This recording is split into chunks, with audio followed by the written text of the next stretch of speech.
बिहार के चर्चित पत्रकार मनीष कश्यप की आज सुप्रीम कोर्ट में सुनवाई होनी थी और सुनवाई हुई भी, लेकिन उनको राहत भी नहीं मिली है। सुप्रीम कोर्ट की तरफ से मनीष कश्यप को राहत नहीं मिली है।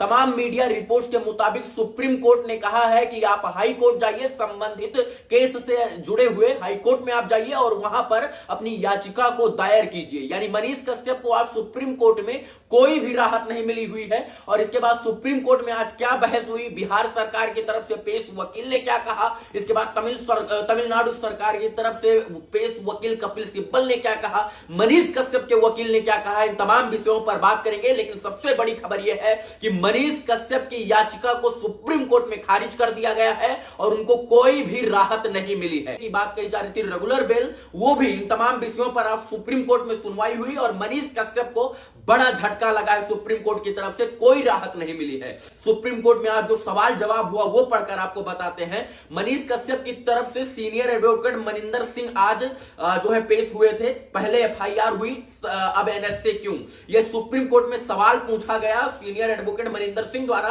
कि पहले मनीष कश्यप के ऊपर एफआईआर हुई थी, फिर एनएसए क्यों। फिर चीफ जस्टिस ऑफ इंडिया ने कहा लेकिन क्या करें, आप फर्जी वीडियो वगैरह बना रहे हैं तो एफआईआर और इसके बाद एनएसए तो जरूरी है, ऐसा चीफ जस्टिस ऑफ इंडिया ने कहा। मनिंदर सिंह ने कहा कि अगर मनीष कश्यप के ऊपर सर एनएसए लग सकता है तो उनके पहले दिखाए गए अन्य तमाम मीडिया अखबारों के ऊपर एनएसए क्यों नहीं लगाया गया।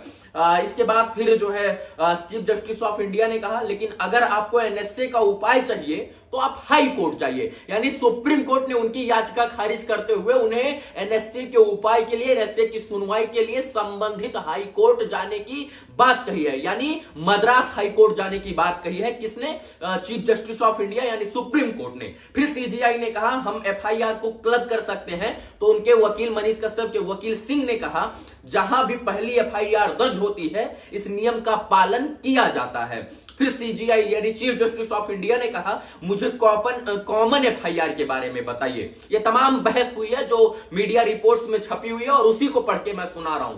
फिर तमिलनाडु सरकार की तरफ से पेश वकील कपिल सिब्बल ने एनकाउंटर किया और उन्होंने कहा तमिलनाडु के काउंटर के अनुगलक को देखे, मतलब उन्होंने कुछ फाइलें दी, उसमें कहा इस चीज को देखिए। सिंह साहब ने यानी मनीष कश्यप के वकील ने फिर कहा अगर इस लड़के को इस अपराध के लिए सलाखों के पीछे होना है तो सभी पत्रकारों को जेल जाना चाहिए जो मनीष कश्यप से पहले तमिलनाडु में खबर छापे हुए थे।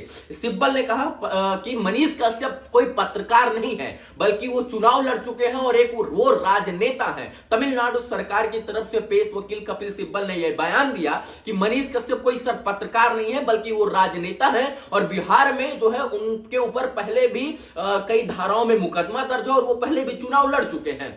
इसके बाद जो है बिहार सरकार की तरफ से पेश वकील ने कहा कि मनीष कश्यप एक आदतन अपराधी है और उनके तमाम अपराध जो है बिहार के अन्य थाने में दर्ज हैं और इसके बाद जो है ये तमाम विषय यहां पर आज उठाए गए। इसके बाद चीफ जस्टिस ने कुछ और सवाल पूछे और घटना की जानकारी ली और बताया कि जो है आज मनीष कश्यप को राहत नहीं मिल सकती है। अगर मनीष कश्यप को राहत चाहिए तो तमाम विषय और तमाम सवालों को लेकर मनीष कश्यप को संबंधित हाई कोर्ट में जाना होगा और इन तमाम विषयों को कहते हुए आज सुप्रीम कोर्ट ने ये तमाम याचिकाओं को खारिज कर दिया और मनीष कश्यप को कोई भी राहत नहीं मिली है। हालांकि मनीष कश्यप के समर्थकों को और मनीष कश्यप के जानने पहचानने वालों के अंदर ये उम्मीद थी कि आज जब सुप्रीम कोर्ट में सुनवाई होगी तो मनीष कश्यप को सुप्रीम कोर्ट की तरफ से बड़ी राहत मिलेगी, लेकिन मनीष कश्यप को कोई राहत नहीं मिली है जिससे उनके दर्शक, प्रशंसक और उनके समर्थकों के बीच में निराशा का माहौल है। क्योंकि सुप्रीम कोर्ट ने इससे पहले भी डेट दी हुई थी और इसके बाद तमिलनाडु सरकार, बिहार सरकार और केंद्र सरकार से एनएसए लगाए जाने के ऊपर जवाब मांगा था।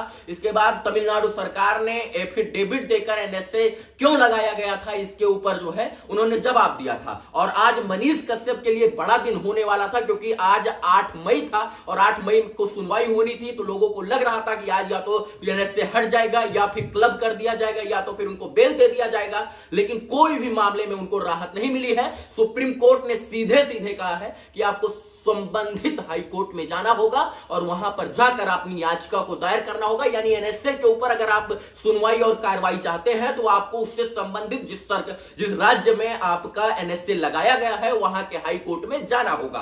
अब मनीष कश्यप के लिए क्या मुश्किलें हैं, ये तमाम चीजें आने वाले समय में कंफर्म हो जाएंगी, लेकिन ये जो आज सुप्रीम कोर्ट में घटित हुआ ये मनीष कश्यप के लिए सही नहीं था और मनीष कश्यप के समर्थकों के बीच में दुख का माहौल है। हालांकि इस देश की कानून व्यवस्था, संविधान, न्यायपालिका पर सबको भरोसा है। आगे क्या कुछ होगा आप लोग बने रहिए। धन्यवाद। जय हिंद।